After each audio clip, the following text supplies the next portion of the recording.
अस्सलाम वालेकुम नाज़रीन, आप यूट्यूब चैनल देख रहे हैं। मैं इमरान खान हूँ। इससे पहले कि मैं वीलॉग शुरू करूँ, आज मेरी एक बात की तस्दीक कर दी मेरी खबर की 3.5 साल के बाद मरियम नवाज़ ने। और मैंने 3.5 साल पहले एक खबर दी थी और उसकी तस्दीक नहीं हो रही थी। बहुत सारे लोगों ने कहा कि शायद ये खबर दुरुस्त नहीं है, लेकिन आज 3.5 साल के बाद तस्दीक हुई। मैंने बताया था कि मरियम नवाज़ जब नैब की हिरासत में थी तो इन्होंने अपने पास एक टेलीफोन छुपा कर रखा हुआ था जो उन्हें कुछ पुलिस वालियों ने दिया था।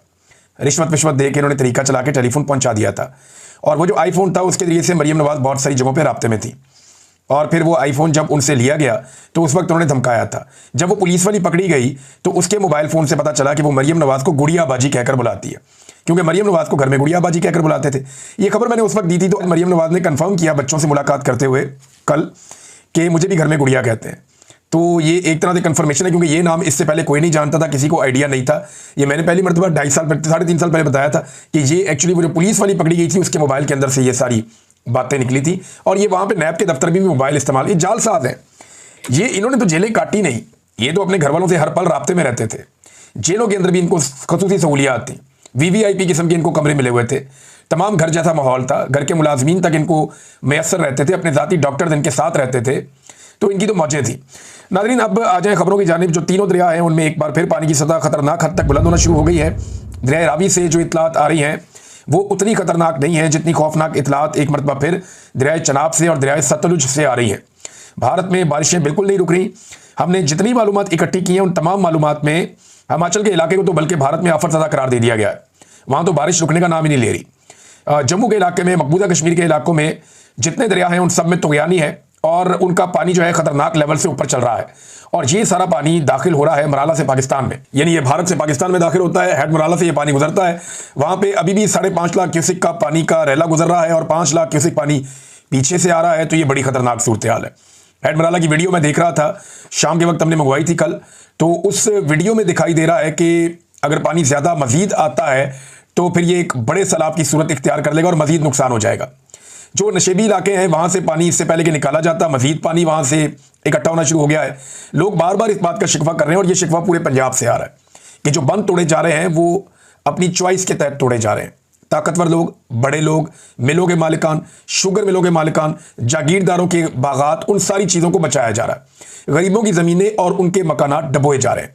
जो बेइख्तियार लोग हैं, जिनके पास कोई ज़्यादा इख्तियार नहीं है, जो किसान है, उन किसान से तो पता नहीं किस बात का शरीफ खानदान जब इक़्तिदार में आता है ये किसान से बदला लेता है। नवाज शरीफ इक़्तिदार में आया, उसने जिद लगा ली कि मैंने आलू 5 रुपए का बेचना है। वो जो बेचारे किसान ने इतनी मेहनत करके आलू उगाया था और इतनी मेहनत करके उसने फसल तैयार की थी, उसका बेड़ा गर्क कर दिया पकड़ के। अब बेटी का ये दावा है कि जी मैंने रोटी 14 की बेचनी है और मैंने किसान पे ही डालना है सारा, और अब जो है रोटी बेच के दिखाएं 14 की, इनको सब्सिडी देनी पड़ेगी, उसके बगैर ये मुमकिन नहीं है। लिहाजा सूरत हाल आपके सामने, किसान को तो इन्होंने तबाह बर्बाद किया है। अब तीनों दरियाओं में एक मरतबा फिर पानी की सतह खतरनाक हद तक बढ़ रही है। झेलम से नीचे के जितने भी एरियाज हैं, जैसे गुजरात में बताया जा रहा है कि रात गए पानी दाखिल हो गया, बहुत सारे इलाकों में बगैर वार्निंग के पानी दाखिल हो गया। कई जगहों पे जहाँ पे बंद टूटते हैं वहाँ पे पेशगी कोई इतला नहीं दी जाती और लोग अपने घरों में होते हैं, अचानक पानी आ जाता है, लोगों को अपना सामान छोड़कर भागना पड़ता है। अब एक बयानिया ये भी बनाया जा रहा है कि ये भारत ने जारहियत की है, अभी जारहियत की है, लेकिन हमने भारत के विजुअल्स निकाले और वहाँ की सूरत हाल देखी तो भारत में भी लगभग 1000 देहात ज़ेर-ए-आब आ गए हैं। वहाँ पे बहुत सारे लोगों की हलाकतें हुई हैं। 300 लोग तो हिमाचल में मारे गए हैं, उसे आफत ज़्यादा करार दिया गया है। तो ये कोई छोटी आफत नहीं है भारत में। मैंने वहाँ पे ऐसी वीडियोस देखी हैं कि 200 150 भैंस जो है लोगों की वो पानी के अंदर बह रही है और उनके बचने के इम्कानात भी कुछ नहीं है। और भैंस जिस पानी में बह रही है, भैंस का अच्छा खासा 6 फुट का कद होता है, तो वो 10-10 फुट 15-15 फुट पानी जो है वो रस्तों के ऊपर जमा है। गलियों के अंदर कश्तियाँ चल रही हैं भारत के अंदर, जो देहात की गलियाँ हैं। बहुत बुरे हालात हैं भारत में भी, लेकिन उनके पास क्योंकि वसाइल ज़्यादा हैं, उनके पास जदीद मशीनरी है, उनकी ब्यूरोक्रेसी इस मामले के लिए अलग से ट्रेंड है, फिर उनकी पुलिस बदतमीजी भी नहीं करती, तो वो रिलीफ के ऊपर बेहतरीन काम कर रहे हैं। पाकिस्तान में रिलीफ का काम ही नहीं हो रहा। पहले फौज रिलीफ का काम किया करती थी, अब वो भी दिखाई नहीं दे रहे। जो इदारे हैं वो ज़ीरो चल रहे हैं। जो सूबाई हुकूमत है वो सिर्फ टिकटॉक्स बनाने के अंदर मशगूल है, वो कोई और काम कर ही नहीं रहे। लिहाजा भारत के बारे में ये बार बार कहना कि वो भारत अभी जारहियत कर रहा है, तो ये वाला पानी वो अपने डैमों में कैसे रोक लेता? यानी जब डैम फुल हो जाता है तो आपको उसके दरवाजे खोलने पड़ते हैं जब पीछे से पानी आता है। आप डैम के गेट्स नहीं खोलेंगे तो क्या होगा? डैम फट जाएंगे, टूट जाएंगे। और अगर डैम टूट गए तो क्या होगा? डैम अगर तबाह हो जाते हैं तो उसके बाद उस लेवल का सैलाब आता है कि जिसको कोई भी नहीं रोक सकता। लिहाजा भारत को अपने डैम्स के दरवाजे खोलने पड़े। सवाए रावी के ऐसी कोई और शिकायत मौजूद नहीं है, जो रिपोर्ट्स हैं हमारे पास उनके मुताबिक, कि भारत ने वक्त से पहले आगाह ना किया हो पाकिस्तान को। ख्वाजा आसिफ ने यह बात की थी, लेकिन ख्वाजा आसिफ को झूठा करार दे रही है उनकी पार्टी, क्योंकि पीएमएलएन ने और एस्टेब्लिशमेंट ने यह फैसला किया है कि कल को यह सारा कुछ हम भारत के खाते डाल देंगे। ये सौदा पाकिस्तान में आसानी से बिक जाता है ना, तो ये सौदा पाकिस्तान में हम ऐसे बेच देंगे कि भारत ने अपनी शिकस्त का बदला लेने के लिए पाकिस्तान पे आबी जारहियत की है और पाकिस्तान पे पानी छोड़ा है। हालांकि भारत के अंदर बहुत नुकसान हुआ और पाकिस्तान के अंदर भी बहुत नुकसान हो रहा है। पाकिस्तान की तैयारी नहीं है, अभी भी जो बंद खुद से टूट जाते हैं, पूरे पूरे इलाके डूब जाते हैं, वहां उन्हें कोई आगाही नहीं करता। अक़वाम मुत्तहिदा की रिपोर्ट जो है वो पाकिस्तान के अंदर जो बातें की जा रही है उनसे मुख्तलिफ है। यूएनडीपी और जो दीगर इदारे वो ये कहते हैं कि 2 सितंबर को उनकी जो रिपोर्ट आई वो मैं आपको बता रहा हूं कि 1 करोड़ 4 लाख अफराद मुतासिर हुए हैं और बड़ी तादाद में लोग बेघर हो गए हैं पाकिस्तान में। ये एक बहुत बड़ा डाटा है, बड़ी खौफनाक सूरत हाल है। लेकिन पाकिस्तान की एस्टेब्लिशमेंट ने, हुकूमत ने फैसला किया ये भारत के खाते में डालना। ख्वाजा आसिफ ने कहा कि नहीं, इसको भारत की आबी जारहियत नहीं कहा जा सकता। वज़ीर दिफा है, वो जानते हैं कि इंफॉर्मेशन आ रही है भारत से। हाँ, वो आपका दोस्त तो नहीं है कि आपको उस तरह बताया जाता है, दोस्तों को बताया जाता है, लेकिन हिफ्ज़े बात कदम अपनी जिम्मेदारी वो पूरी कर रहा है। और देखिए, ये सैटेलाइट का दौर है, ये दौर है सोशल मीडिया का। इस पे भारत अगर आपको इंफॉर्मेशन नहीं भी देता तो आपको ज्यादातर चीजों की इंफॉर्मेशन पहले से रहती है। हाँ, ये जरूर है कि जब वो अपने गेट्स खोलता है डैम्स के तो वो पाकिस्तान को आगाह करता है, और जब वो नहीं आगाह करता तो वहां पे आपका शिकवा बनता है। ये दुरुस्त बात है। तो नाज़रीन, अक़वाम मुत्तहिदा की रिपोर्ट भी मैंने आपको बताई कि सूरत हाल क्या है। ख्वाजा आसिफ में बात हो रही थी, ख्वाजा आसिफ पे जो है वो छोड़ दिए गए हैं पीएमएलएन के हमलावर, क्योंकि ख्वाजा आसिफ कुछ ऐसी बातें करना शुरू हो गए हैं जो नवाज शरीफ को, शहबाज शरीफ को इन्हें पसंद नहीं है। ZKB वाला मामला ख्वाजा आसिफ दिल पे ले गए कि इन्होंने ऐसे प्रोजेक्ट बनाए हैं जो करप्शन वाले हैं, 2 नंबर हैं, फ्रॉड है और ये पैसा खिलाते हैं सबको। तो नवाज शरीफ खुद उसकी तारीफें करते रहे हैं। लिहाजा इस पर फिर हनीफ अब्बासी साहब को मैदान में उतारा गया। उन्होंने ख्वाजा आसिफ पे चढ़ाई कर दी कि जनाब आपकी वीडियोस निकल आएंगी, आपका ये निकल आएगा, आप हाइब्रिड निज़ाम कहते हैं, क्यों कहते हैं, ये तो आप हमारी बेइज्जती कर रहे हैं पूरी दुनिया के अंदर। तो ख्वाजा आसिफ के खिलाफ जो है, और वो ये पंजाब से जो इंफॉर्मेशन मिनिस्टर है उसने भी, हालांकि पीपल्स पार्टी में थी जब ख्वाजा आसिफ कुर्बानियां दे रहा था पीएमएलएन के लिए, या नवाज शरीफ के साथ जब ख्वाजा आसिफ खड़ा था उस वक्त ये जो खातून है आजकल पंजाब में इंफॉर्मेशन मिनिस्टर, ये पीपल्स पार्टी में होती थी। लेकिन आप देखें, ये अब उठ के ख्वाजा आसिफ के ऊपर अटैक कर रही है या ख्वाजा आसिफ को गलत करार दे रही है।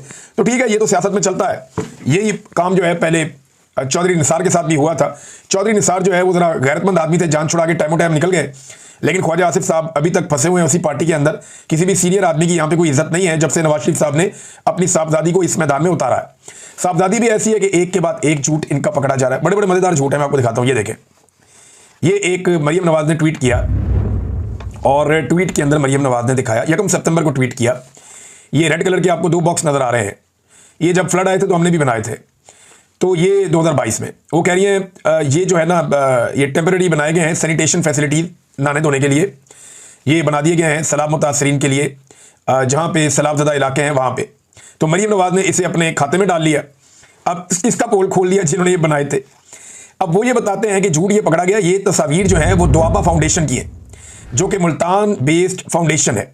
इन्होंने 2 महीने पहले अपनी फेसबुक पर यह तस्वीर लगाई थी, और तस्वीर जो है वो आप डाउनलोड करके जूम करके दाएं बाएं से उनका लोगो भी देख सकते हैं।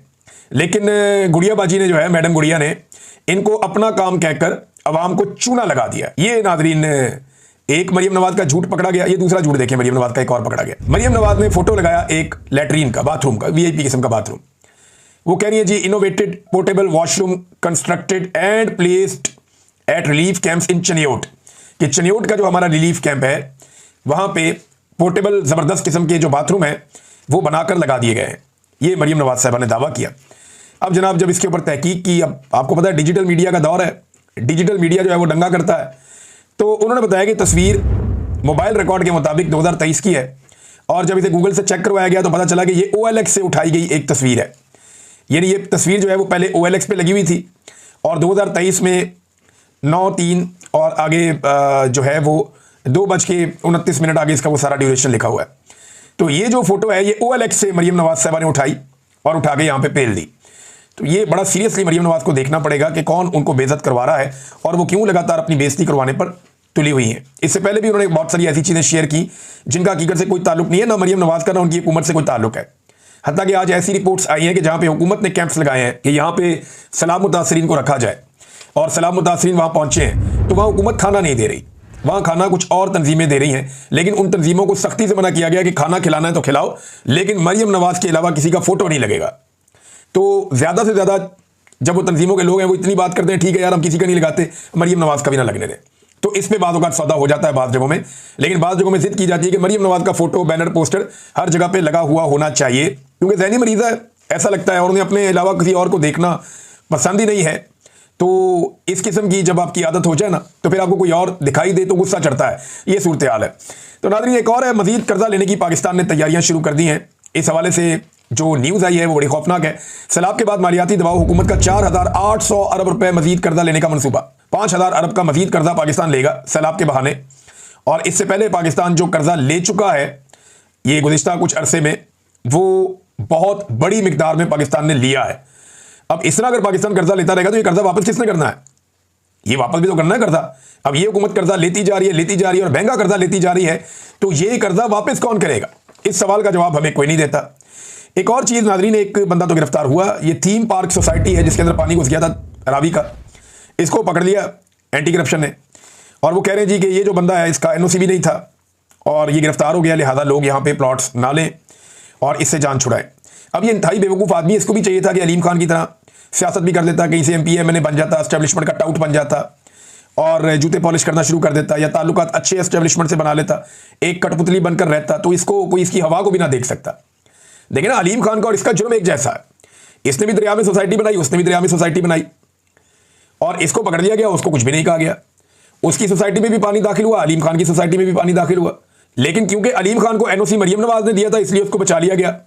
अब इस बंदे को इसने ब्यूरोक्रेसी से लिया होगा इसलिए उसको फंसा दिया गया। लेकिन आप याद रखिएगा और कोई नहीं फंसेगा, यही बंदा फंसना था। अलीम खान को गिरफ्तार करें ना, उसके खिलाफ कानूनी कार्रवाई करें, उसका नाम ECL में डालें कि इतना अरबों रुपया लोगों से कमा लिया भाई आपने, ये लोगों के घर डूब गए हैं, इसका जवाब कौन देगा? अब जिन घरों की बुनियादों में पानी भरा है उनकी जो पायदारी है वो कब तक कायम रहेगी, ये भी एक बड़ा सवाल है। इसका जवाब हमारे पास नहीं है। जो लोग टेक्निकल लोग हैं, जो कंस्ट्रक्शन को जानते हैं, वो बता सकते हैं कि इसका क्या मतलब है कि इतने दिनों तक घरों में पानी भरा रहे तो उनकी बुनियादों को क्या नुकसान पहुंचता है। नाज़रीन शहबाज शरीफ साहब जो है वो दौरा कर रहे हैं, इसके ऊपर लोग अलग अलग राय दे रहे हैं। जो पाकिस्तान तहरीक इंसाफ के हमायती लोग हैं या जो इंडिपेंडेंट मीडिया भी है, बाद वो ये कहते हैं कि शहबाज शरीफ साहब के हालात इतने अच्छे नहीं हैं इस दौरे में, उन्हें इग्नोर किया गया है बार बार। यानी जो इज्जत बाकियों को मिल रही थी उतनी इज्जत शहबाज शरीफ साहब को नहीं मिल रही थी। वो ज़बरदस्ती हर जगह पे अपना सर घुसा के तस्वीरें बना रहे थे, बल्कि सीढ़ियों के ऊपर एक चढ़ने की कुछ लीडर की तस्वीर है जिसमें शुमाली कोरिया का जो डिक्टेटर है वो था, प्यूटन था और चीन का सदर था। तो ये तीनों वो लोग हैं जो वेस्ट और अमेरिका के बहुत मुखालिफ समझे जाते हैं और उनके बीच में लाइनों को चीरते हुए किसी तरह शहबाज शरीफ साहब आगे पहुंचने की कोशिश कर रहे थे। तो जिस हद तक बेचारे वो पहुंच पाए वो वहां तक पहुंच गए। तो उन्होंने वहां अपनी वो बनाई है, उनके साथ एक अपीयरेंस शो की है, लेकिन इसको दुनिया कैसे देखेगी ये भी एक अजीब चीज़ है। इन्हें ये भी याद नहीं रहा, हीट ऑफ द मूवमेंट में ये बहुत ज़्यादा आगे निकल गए। अब शहबाज शरीफ साहब जो है उनको इग्नोर किया जाता है बार बार और आर्मी चीफ जो है वो हाईलाइट होते हैं और कुछ लोग दावा करते हैं बहुत इज्जत मिल रही है शहबाज शरीफ साहब को। तो ठीक है जी, मिल रही होगी इज्जत, लेकिन इसका फायदा क्या हो रहा है पाकिस्तान को? क्या कोई सरमायाकारी पाकिस्तान में आ रही है? क्या इन ममालिक में से कोई एक मुल्क पाकिस्तान को पैसे देने के लिए तैयार है? क्या इन ममालिक में से कोई एक मुल्क पाकिस्तान में अरबों डॉलर की सरमायाकारी लाने के लिए तैयार है? ऐसा तो दिखाई नहीं दे रहा। हाँ, एक बात हम बार बार सोच रहे थे कि शहबाज शरीफ ने अब तक सबसे ज़्यादा दौरे शायद आज़रबाईजान के किए हैं, सऊदी अरब के अलावा अगर देखें तो। आज़रबाईजान के इन्होंने इतने दौरे किए हैं तो कुछ तो वहाँ से आएगा। तो इन्होंने कहा था कि 2 अरब डॉलर की सरमायाकारी आएगी, तो आज़रबाईजान से 2 अरब डॉलर की सरमायाकारी तो नहीं आई, उल्टा आज़रबाईजान की एक कंपनी को इन्होंने फ़ायदा पहुंचा दिया है। और इसके अंदर क्या कमीशन का मामला है और क्या गेम डाली जा रही है, अभी इसके ऊपर इन्वेस्टिगेट होना चाहिए। मैं आपको बताता हूँ ये करने क्या जा रहे हैं। वाइट ऑयल पाइपलाइन ये बिछाने जा रहे हैं और ये आज़रबाईजान की एक कंपनी है सोकार, उसके साथ ये इन्होंने मुआहिदा कर लिया है और बगैर कैबिनेट से, बगैर असेंबली के अंदर डिस्कस किए, कुछ भी किए, इन्होंने इसके ऊपर दस्तखत भी कर दिए हैं। अच्छा, ये माचके से टारो जब्बा तक 477 किलोमीटर की एक पाइपलाइन बिछाई जाएगी और ये पेट्रोल के लिए। ये माचके कहां पे, जरा समझ लीजिए, बुलान में है, ज्यादा कोयटा से दूर नहीं है, बुलान का इलाका है बलूचिस्तान का, वहां पे माचके है। और इसके बाद जो तारो जब्बा है, ये जो इलाका है तारो जब्बा का, ये सखर के करीब है सिंध में। इन दोनों के बीच में जो फासला है वो 477 किलोमीटर का है। ये पाइपलाइन क्यों बिछा रहे हैं? देखिए, पाइपलाइन तो अगर आनी है तो आनी चाहिए आज़रबाईजान से, लेकिन ये ऐसे क्यों हो रहा है? आज़रबाईजान से तेल ज़्यादा इम्कान है कि समंदर के रास्ते से गवादर पहुंचेगा, गवादर से ये उस तेल को डालेंगे एक टैंकर में और उसको लेकर आएंगे माचके में, यहां से उसको पाइपलाइन में डालेंगे और निकालेंगे सक्कर के करीब तारो जब्बा से, और वहां से दोबारा टैंकर्स में डालेंगे और फिर जहां इन्होंने लेकर जाना है ऐसे करेंगे। रिफाइनरीज बीच में भी होंगी। तो मामला यह है कि ये पाकिस्तान के एक सेंटर में अगर आप नक्शा देखें, बुलान से लेकर ये सक्कर तक का, तो इसके बीच में ये पाइपलाइन डालने की क्या तो कैसी वजह क्या समझ आती है किसी को? अच्छा, ये पाइपलाइन अगर डालेंगे तो इस पाइपलाइन के बाद इनको और डालनी पड़ेगी। अब इसके तबाह होने के भी इम्कान है, वहां पे दहशतगर्दी के बड़े वाकयात हो रहे हैं। तो ये पाइपलाइन डाल के एक्चुअली हासिल क्या करना चाहते हैं, ये पाइपलाइन का मुआहदा बड़ा खौफनाक है। इसका मुआहदा जो किया जा रहा है वो किया जा रहा है बिल्कुल आईपीपीएस के तर्ज पे, और वो भी डॉलर्स में, कि अजरबैजान की कंपनी आके यहां पे ये पाइपलाइन डाल देगी, 300 मिलियन डॉलर्स यहां पे लगा लेगी, और जब यहां पे पाइपलाइन डल जाएगी तो उसके अंदर से तेल गुजरे, उसके अंदर से तेल ना गुजरे, आपको पाइपलाइन के पैसे देने पड़ेंगे। यानी जैसे कि आईपीपीएस में मुआहदा था ना कि चाहे आप बिजली बनाएं चाहे आप बिजली ना बनाएं, आपको हम बिल अदा करेंगे, आपको हम पैसा देंगे अरबों रुपया, और डॉलर रेट के हिसाब से देंगे। यही मुआहदा शहबाज शरीफ ने किया इस पाइपलाइन में कि चाहे इसमें से तेल गुजरे चाहे इसमें से तेल ना गुजरे, हम आपको इस पाइपलाइन का किराया मुहैया करेंगे हर महीने के हिसाब से या हर दिन के हिसाब से डॉलरों के रेट पे। यह है वो 2 नंबरी जो पाकिस्तान के साथ माजी में की गई, और यही 2 नंबरी पाकिस्तान के साथ अब भी की जा रही है। वजारत खजाना ने भी मना किया, तवानाई की वजारत ने भी मना किया, बैन अल-अक़वामी तौर पर भी सबने कहा यह पागलपन है, लेकिन इन्होंने कर लिया। अब पता नहीं इनका क्या ताल्लुक है इल्हाम अलीयव साहब से, जो अज़रबैजान के सदर हैं। ये उनको जा जाके जपियां डालते हैं, उनके साथ मिलकर इन्होंने मुआहदा कर लिया है। ये पता करना पड़ेगा कि ये सोकार नाम की कंपनी है, ये किसकी है और उसके पीछे कौन है। देखिए, दुनिया पाइपलाइन डालती है, बड़ी बड़ी लंबी पाइपलाइन डालती है। यानी आइकॉन एक रूस की पाइपलाइन है, दुनिया की सबसे लंबी है, 4857 किलोमीटर है। ये साइबेरिया से लेकर बैरुल तक जाती है। उन्होंने अफ्रीका तक अपनी पाइपलाइन डाली हुई है। चीन के अंदर 2 बड़ी लंबी पाइपलाइन है, west east 1 and west east 2, बहुत लंबी पाइपलाइन, दुनिया की दूसरी सबसे लंबी लाइनें है ये। लेकिन वो डालते हैं पाइपलाइंस और उनको इस्तेमाल करते हैं, और वो उनके मुल्क डालते हैं। ये कंपनी को बुला रहे हैं, उससे कह रहे हैं आप पाइपलाइन डाल दें, तेल हम इसमें डालें या ना डालें, हम पाइपलाइन का पैसा आपको देते रहेंगे, बिजली आप बनाएं या ना बनाएं, हम बिजली का बिल आपको देते रहेंगे कैपेसिटी पेमेंट की मद में। ये इस तरह की गेम इन्होंने दोबारा पाकिस्तान के साथ डाल दी बदकिस्मती से, और ये डकैती दिन दहाड़े पड़ी है, लेकिन कोई मानेगा ही नहीं। कौन इसके ऊपर तवज्जो देगा? एस्टेब्लिशमेंट का हाथ उनके सर के ऊपर है, और उनके अपनी सारी उंगलियां घी में और सर कढ़ाई में, मौजें लगी हुई हैं सरकार की। कोई इन्हें पूछने वाला नहीं है, एक के बाद एक 2 नंबर मनसूबा ये लेकर आ रहे हैं पाकिस्तान में। नाज़रीन, एक और चैनल बड़ा मजेदार सामने आया, और इसका नाम है जी ओशियन न्यूज। सबसे पहले खबर ये आती है कि जनाब ये ओशियन न्यूज जो है, ये कोई ऐसा शो किया गया कि कोई यूके का चैनल है गैर मुल्की, और वहां पे आसिम मुनीर साहब की बहुत तारीफें हो रही हैं। जब इस चैनल के ऊपर आसिम मुनीर साहब की बहुत ज्यादा तारीफें हुई तो फिर इस चैनल को इन्वेस्टिगेट किया गया और देखा गया ये चैनल एक्चुअली है क्या। तो पता चला जनाब कि इस चैनल के YouTube के ऊपर सिर्फ 122 सब्सक्राइबर हैं। अगर आप YouTube पे इसको चेक करें तो ये चैनल पाकिस्तान लिखा हुआ है इसके ऊपर कि ये पाकिस्तान से बना है, अंदाजा करें आप। और इसके अलावा जो इसका ट्विटर है, या जिसको एक्स बोलते हैं, उसके अंदर जो पुरानी ट्वीट्स है सारी वो सारी उर्दू में है।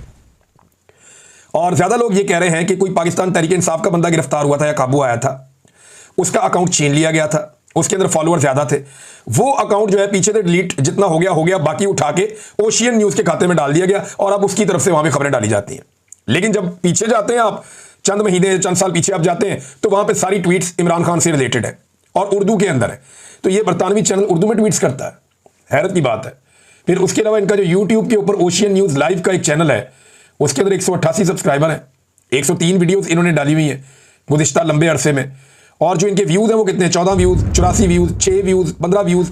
मेरी समझ से बाहर है कि पाकिस्तान की एस्टेब्लिशमेंट इतना पैसा क्यों खर्च कर रही है, इतना सारा कुछ क्यों कर रही है, और ये सारा कुछ करके उनको हासिल क्या हो रहा है। पाकिस्तानी हर चीज जान चुके हैं।